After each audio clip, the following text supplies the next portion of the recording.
say is these loans help you deal with a one-time expense. So your car breaks down, you got to get to work, you go there, cash your check real quick, or get a quick loan,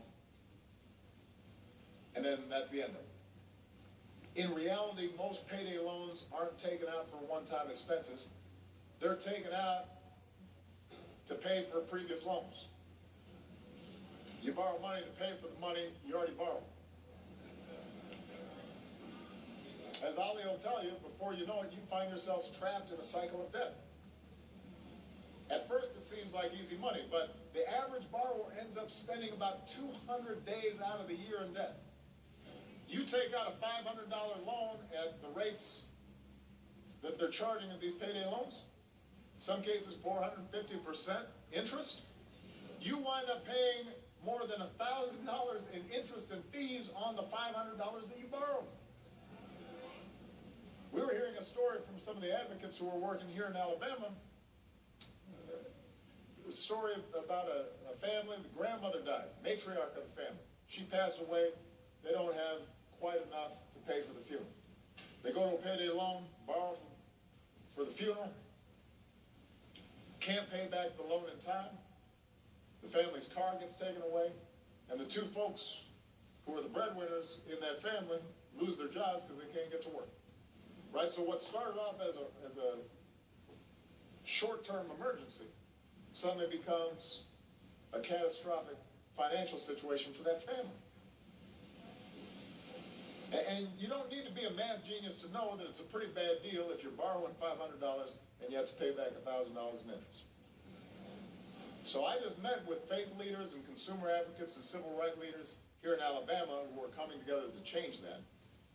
And I want to say that this is a bipartisan effort. You've got some very conservative folks here in Alabama who recognize that they're reading their Bible, they're saying, well, that ain't right. Right? I mean, they're saying, you know, the Bible's not wild about somebody charging $1,000 worth of interest on a $500 loan, because it feels like you're taking advantage of somebody. If you're lending to somebody knowing they can't pay you back, and you're going to put them on the hook and just squeeze them harder and harder and harder and take more and more money out of them, you're taking advantage of them. And so I'm very proud of the bipartisan effort here in Alabama to try to change this. But I want everybody to know they're not going to have to fight alone, because at the federal level, the Consumer Finance Protection Bureau, the CFPB, announced today that it's going to take important steps towards protecting consumers from getting stuck into these cycles of debt. And the idea is pretty common sense.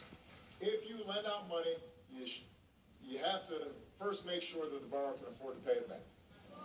Don't lend somebody money if you know they can't pay it back. As Americans, we don't mind seeing folks make a profit. And if somebody lends you money, then we expect you to charge interest on that loan.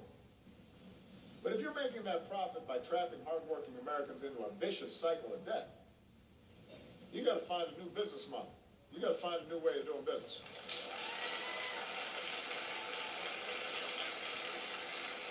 So this is just one more way that America's new consumer watchdog is making sure more of your paycheck stays in your pocket.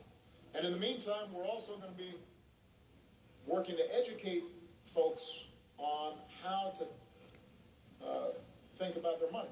You know, we were talking to Dr. Ward, and you know, through the community college process, through consumer advocates at the local level, in the high schools, we need to be teaching young people the dangers of taking out too much consumer debt. And this is one more way that Wall Street reform, what we passed 5 years ago, is protecting working families and taxpayers. And that strengthens the economy. And that's one more reason why it makes no sense that the Republican budget would make it harder for the CFPB to do its job, and would allow Wall Street to go back to the kind of recklessness that led to the crisis in the first place, and would allow, these kinds of lenders who are not doing the right thing keep at it. I have to be clear. If Republicans in Congress send me a bill that unravels the reforms we put in place, if they send me a bill that unravels Wall Street reform, I will veto it. And this is not about politics. It's about basic values of honesty and fair play. It's about the basic bargain that says here in America, hard work should pay off. Responsibility should be rewarded. One of the people who I met with was Reverend Shannon Webster of Birmingham's First Presbyterian Church. Where's Pastor? He's here somewhere. There he is in the back. Stand up so everybody can see you. So, Pastor Webster's one of the pastors leading the effort to protect consumers here in Alabama. And at a public hearing a few years ago, he explained why he decided to work on this issue. When our people are trapped in debt, he said they cannot escape, and we're all hurt. We're all hurt. And that's a simple statement, but it captures so much of what it means to be an American. We are a country of rugged individuals. We don't expect folks to give us a handout. We expect people to work hard. We expect that hard work to be rewarded. If you're out there and you're working hard and starting a business and doing the right thing and looking after your family and not spending beyond your means, folks like that shouldn't be punished or expect to pay for everybody else. We expect everybody to be responsible. But we're also our brother's keeper. We're also our sister's keeper. We're also a country that was built on the idea that everybody gets a fair shot, and that we put laws in place to make sure that folks aren't taken advantage of.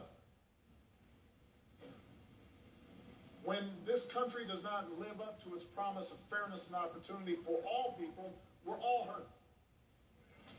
When we do live up to those promises, all of us are better off. Back in 2008, I came to Birmingham as a candidate for this office, and I said, there is nothing we cannot do if the American people decide it's time. 7 years later, I still believe there is nothing we cannot do if we decide it is time. We're all in this together, Alabama. We've been through some tough times together, but we're coming back together. If we decide this is our time, then together we're going to write the next great chapter in this country's history. We're going to do it not just because I came to town, but because the wonderful people in this town who are already making it happen. Thank you, Alabama. God bless you. God bless the United States of America.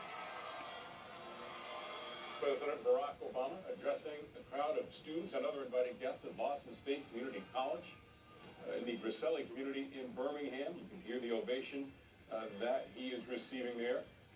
Talking about several things, including the need to change some rules regarding payday lending. We understand that he is cutting his visit to Birmingham short due to weather, and that these steps to Air Force One are already in position for him to enter the airplane so that he can exit Birmingham ahead of some approaching storm. And whether he knows it or not, he's actually shaking the hands of some of the city council members. There's Councilman Stephen Boyd right there getting a selfie with the president, it appears.